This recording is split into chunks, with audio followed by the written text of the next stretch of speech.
Bienvenue pour cette exploration dans les méandres du temps. Aujourd'hui, on part très très loin, plus de 4000 ans en arrière, direction l'Égypte ancienne. On va s'intéresser à une figure vraiment majeure, Ptahhotep. Beaucoup le considèrent comme l'un des tout premiers philosophes et peut-être même l'auteur de ce qu'on appelle parfois le plus ancien livre du monde. Et pour cette discussion, on va s'appuyer sur des éléments tirés d'un script qui justement explore la vie et la pensée de ce personnage assez incroyable.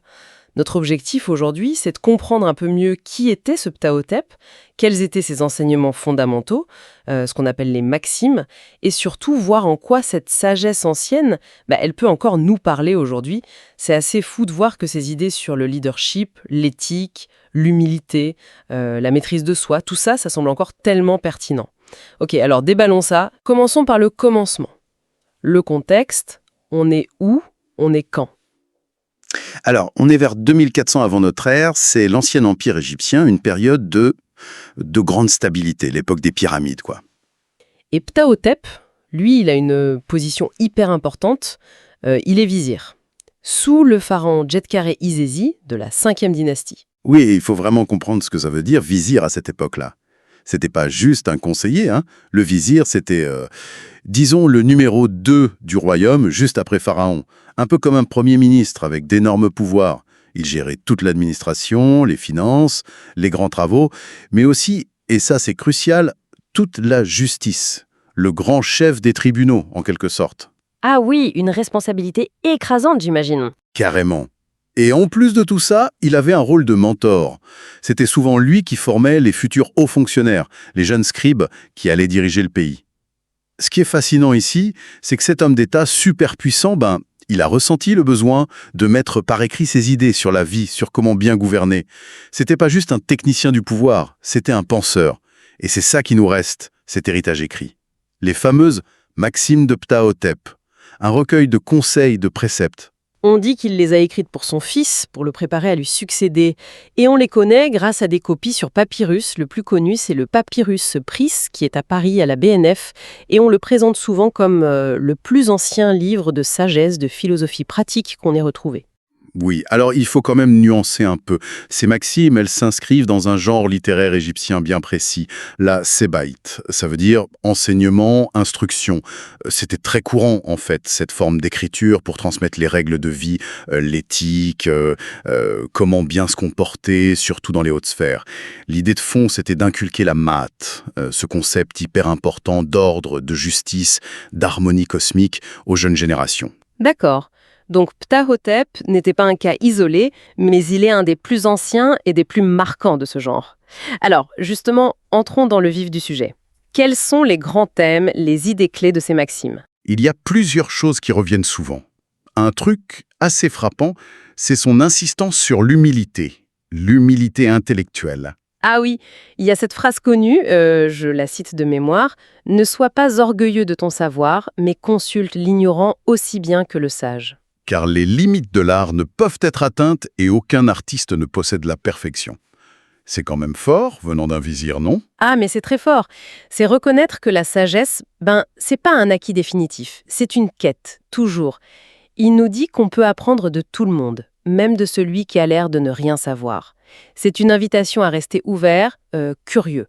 Ça nous renvoie d'ailleurs à nous aujourd'hui, avec nos certitudes, nos experts. Cette humilité d'il y a 4400 ans, c'est peut-être un bon remède contre l'arrogance, non ? C'est une bonne réflexion.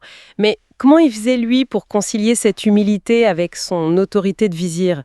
Il n'y avait pas une contradiction ? Justement, c'est ça qui est intéressant. Pour Ptahhotep, l'autorité réelle, la vraie, elle vient pas de l'affirmation de soi, mais de la reconnaissance de ses propres limites. Un chef qui sait écouter, qui reste humble, finalement il inspire plus confiance. L'humilité, c'est pas une faiblesse, c'est une force, la condition de la sagesse, et donc d'une autorité juste. C'est subtil comme vision du leadership, et ça nous amène tout droit à un autre thème majeur, l'écoute, l'art d'écouter. Il y a des passages très forts là-dessus, surtout pour les chefs. Il dit un truc comme « Si tu es un chef, sois calme en écoutant les paroles du pétitionnaire. Ne le repousse pas avant qu'il se soit vidé de son fardeau. » Ne l'interromps pas avant qu'il ait pu dire tout ce qu'il avait à dire. Ce passage est incroyable. C'est pas juste une technique de management, c'est une vraie éthique de l'écoute. Il insiste, et là, laisser l'autre parler, vider son sac sans l'interrompre, avec calme, avec patience. C'est une façon de reconnaître la dignité de la personne en face, même si c'est quelqu'un qui vient demander quelque chose. Et c'est là que ça devient vraiment intéressant. On imagine l'effet concret. Quelqu'un qui se sent vraiment écouté, même si on lui dit non à la fin. Il repart pas pareil que s'il s'est fait rembarrer direct. Exactement. Si l'on rattache cela à une vue d'ensemble, cette écoute attentive, c'est vu comme un outil pour bien gouverner. Ça permet de calmer les tensions, d'éviter les conflits, mais aussi de récolter des infos importantes pour décider, justement. C'est une qualité qui semble encore plus nécessaire aujourd'hui, peut-être. Dans notre monde bruyant où tout le monde parle et personne n'écoute vraiment. Imagine si on appliquait ça dans nos débats, au travail. Mais est-ce que c'est réaliste? Un dirigeant doit souvent décider vite. Ptahhotep dit pas d'être mou, de jamais décider. Il parle du calme pendant l'écoute. C'est la qualité de présence qui compte. Une fois que tu as écouté, là tu peux décider. Mais si tu t'agites pendant que l'autre parle, tu rates des choses et tu abîmes la relation. C'est un idéal, un équilibre à chercher. Et ça rejoint un autre point clé chez lui, la maîtrise de soi. Oui, la gestion des émotions, surtout la colère. Il alerte beaucoup sur les dangers de s'emporter. C'est vu comme un signe de faiblesse, d'immaturité. L'homme sage, c'est celui qui contrôle son tempérament, c'est ça? Tout à fait. Il oppose l'homme silencieux, celui qui se maîtrise, à l'homme ardent, celui qui est emporté par ses émotions. Pour lui, la vraie force, c'est pas d'exploser, c'est de rester calme, réfléchi, même quand c'est difficile. Cette maîtrise intérieure, c'est une forme de pouvoir bien plus grande que l'autorité qu'on te donne. Cela soulève une question importante, toujours là. Le vrai pouvoir, il est où? Dans la force brute, l'intimidation, ou dans la capacité à se maîtriser soi-même? Clairement, Ptahhotep choisit la deuxième option. La colère, ça brouille le jugement, ça mène à des erreurs. C'est presque de la psychologie avant l'heure. Absolument. Et cette maîtrise de soi, elle est directement liée à la capacité d'être juste. L'équité, la justice, c'est un autre pilier. N'oublions pas qu'il était vizir, donc le chef de la justice. L'impartialité, l'intégrité, c'était son quotidien, et il insiste là-dessus. Il a cette phrase choc, « Ne suscite pas la crainte parmi les hommes, car Dieu punira en conséquence. » En gros, gouverner par la peur, ça marche pas et c'est mal. C'est exactement ça. Il faut comprendre que pour les Égyptiens, la justice, la Ma'at, c'était pas juste une idée. C'était le fondement de l'ordre du monde, l'ordre cosmique. Le job du pharaon, et donc du vizir, c'était de maintenir cet ordre sur terre. Être injuste, abuser de son pouvoir, c'était rompre cette harmonie, amener le chaos, l'isfète. Et ça, dans leur vision, ça entraînait forcément des problèmes, la colère des dieux, etc. Donc pour Ptahhotep, être juste, c'est pas juste une bonne action, c'est vital. Vital pour la société et pour être en phase avec l'univers. Waouh! Le chef est au service de la Ma'at. C'est pas un tyran qui fait ce qu'il veut. Cette connexion entre justice humaine et ordre cosmique, ça donne une dimension folle à ces conseils. C'est pas juste un manuel de bien se tenir, c'est une vraie philosophie de vie. Tout à fait. Et ça ne s'arrête pas à la vie publique. Ptahhotep parle aussi beaucoup de la famille, de la vie privée. Oui, j'ai noté ça aussi. Le respect des parents, bien traiter sa femme, et bien sûr, transmettre la sagesse aux enfants. Oui, et ça c'est crucial.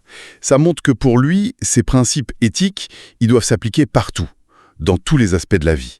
La sagesse, c'est pas un truc abstrait, ça se vit au quotidien, dans les relations proches, dans la responsabilité qu'on a envers ceux qui viennent après nous. Ça rend sa pensée très humaine, très concrète.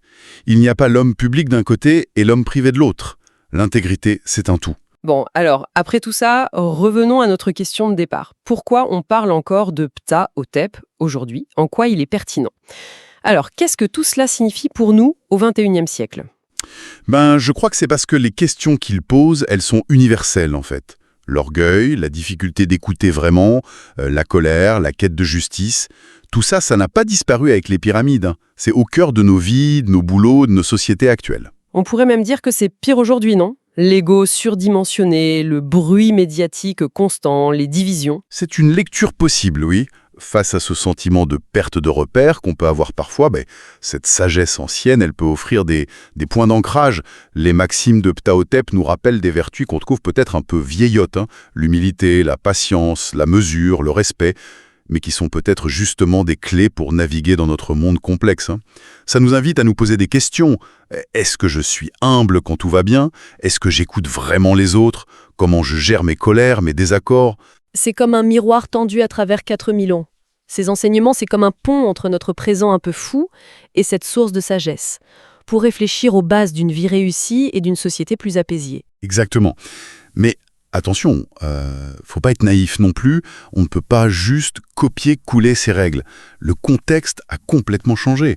L'esclavage existait, la société était hyper hiérarchisée, la place des femmes, voilà. L'important, c'est de chercher l'esprit derrière la lettre. Comment on traduit aujourd'hui dans nos vies, dans nos démocraties, dans nos entreprises, cette envie d'humilité, d'écoute, de justice, de maîtrise de soi? C'est ça le défi. S'inspirer de l'ancien pour inventer du neuf dans nos relations. Donc, pour résumer un peu notre exploration, on a rencontré Ptahhotep, ce vizir philosophe de l'Égypte antique. On a vu qu'il y a plus de 4000 ans, il a mis des mots sur une éthique assez forte: humilité, écoute, contrôle de soi, justice. Des principes pour guider la vie personnelle et la vie en société, le tout lié à une vision d'harmonie cosmique. Et on a vu à quel point, étonnamment, ça peut encore résonner aujourd'hui. Il nous a laissé un des plus vieux témoignages écrits de cette quête humaine de sagesse. Et peut-être, juste pour ouvrir une dernière porte, au-delà des maximes elles-mêmes, qu'est-ce que ça nous dit, le simple fait qu'une civilisation, il y a si longtemps, ait développé une réflexion éthique aussi poussée, aussi préoccupée du bien vivre ensemble et individuellement?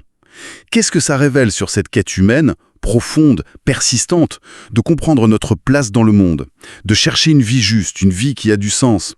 Peut-être que cette quête, finalement, incarnée par Ptahhotep et tant d'autres après lui, à travers les âges et les cultures, c'est ça qui nous relie le plus fondamentalement, par-delà le temps et l'espace.